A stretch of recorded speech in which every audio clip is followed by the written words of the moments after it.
송은재TV 시작합니다. 서해에서 북한군에 의해서 피격된 우리 공무원, 이걸 월북으로 몰아간 사건과 관련해서 서욱 전 국방부 장관, 김홍희 전 해양경찰청장 오늘 새벽 구속됐습니다.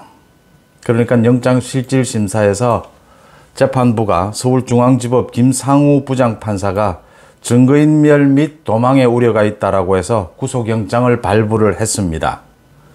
지난 6월 달에 이 수사가 시작이 됐습니다. 서해 공무원 피격 사건, 이걸 월북으로 몰아갔다.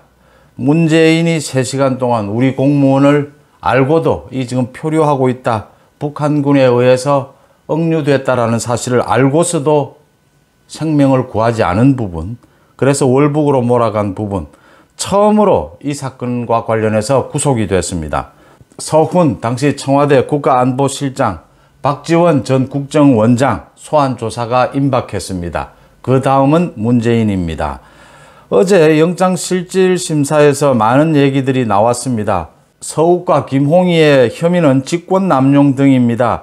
그러니까 서욱은 지난 2020년 이대준 씨가 서해에서 북한군 총격으로 사망했을 당시에 이 자진월북과는 배치가 되는 그런 사실들, 감청된 정보들, 이런 부분, 군사기밀, 이 부분을 그 다음날 새벽에 이미 퇴근해 있던 실무자를 불러서 군 관련 첩보 보고서 60건을 삭제하라고 지시를 했습니다.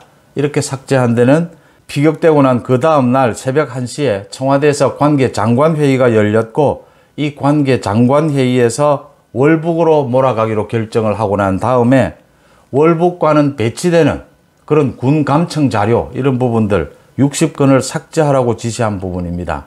그 다음 김홍희는, 해경청장 김홍희는 월북한 것으로 조작하기 위해서 확인되지 않은 증거를 사용하거나 기존 증거를 은폐, 또 실험 결과를 왜곡한 혐의입니다. 당시에 이대준 씨가 입고 있던 구명조끼에 한자가 적혀 있다. 이건 국내에서 사용하지 않는 것이다. 자진월북이 아니다. 이런 보고가 있었는데도 이 김홍희는 나는 안 본 거로 할게. 나는 안 본 거로 할게 라고 은폐를 했다. 이건 감사원 감사 결과에 나온 부분입니다. 어제 서훈이 영장실질심사를 받고 나오는 과정에서 이대준 씨의 유족과 또 마찰이 빚어지기도 했습니다. 이대준 씨의 친형인 이래진 씨가 서훈에 대해서 욕설을 했고 배신자라고 외쳤습니다. 서훈은 도망가듯이 그 법정 앞을 떠났습니다. 더 또 가슴 아프게 한 부분이 어제 있었습니다. 고 이대준 씨의 딸 9살입니다. 이 딸이 재판부에 어제 편지를 썼습니다. 그 편지 내용이 저희 아빠는 출동을 마치고 집에 돌아오면 항상 가족과 함께 캠핑을 가고 저를 데리고 공원에서 놀아주시는 자상한 아빠였다. 잠잘 때는 팔베개도 해주시고 잠들기 전까지 자장가도 불러주셨는데 이제는 이런 아빠를 만날 수 없어서 슬프다. 제게서 아빠를 빼앗아가고 나쁜 사람으로 만든 사람들에게 벌을 주세요 라는 편지를 재판부에 보냈습니다. 서욱과 김홍희가 구속이 되면서 이제 이 서해 공무원 피격 사건, 왜 이 생명을 구하지 않았는지 문재인은 3시간 동안, 그 다음날 새벽에 청와대에서 관계장관회의를 열고 난 다음에 월북으로 몰아갑니다. 이 왜 월북으로 몰아갔는지 사건에 대해서 검찰의 수사, 그 윗선 수사에 탄력을 받을 것으로 보입니다. 서훈 전 국가안보실장, 박지원 전 국정원장 소환조사가 임박했고, 문재인에 대한 조사가 그 다음 남은 것인데, 이번 국정감사에서 문재인에 대해서 어떻게 조사할 것인가가 이야기가 나왔습니다. 서면조사 이야기도 나왔고, 직접 불러야 하지 않느냐, 소환해야 하지 않느냐는 이야기도 나왔는데, 이 문재인에 대한 조사는 굉장히 신중해야 할 필요가 있습니다.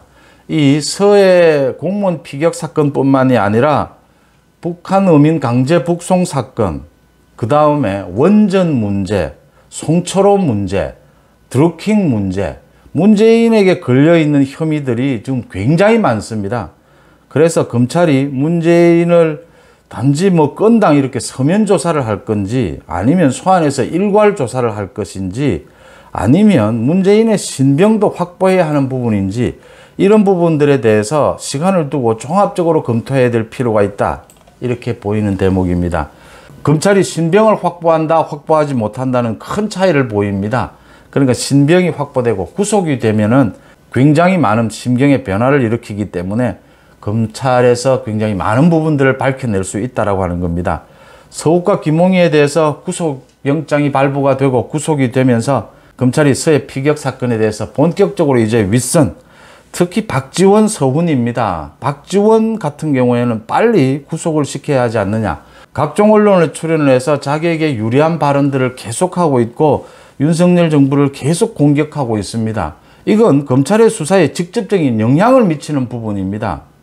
그러니까 과거 같으면 이런 경우에는 용서하지 않는 법인데 박지원은 지금 검찰의 자신에 대한 수사에 영향을 미칠 목적으로 언론을 이용하고 있고 언론은 거기에 덩달아 춤추고 있다고 하는 대목입니다. 문재인에 대한 소환 조사도 종합적으로 검토해 볼 필요가 있다. 시기, 방법 등에 있어서. 송은재TV 마칩니다. 고맙습니다.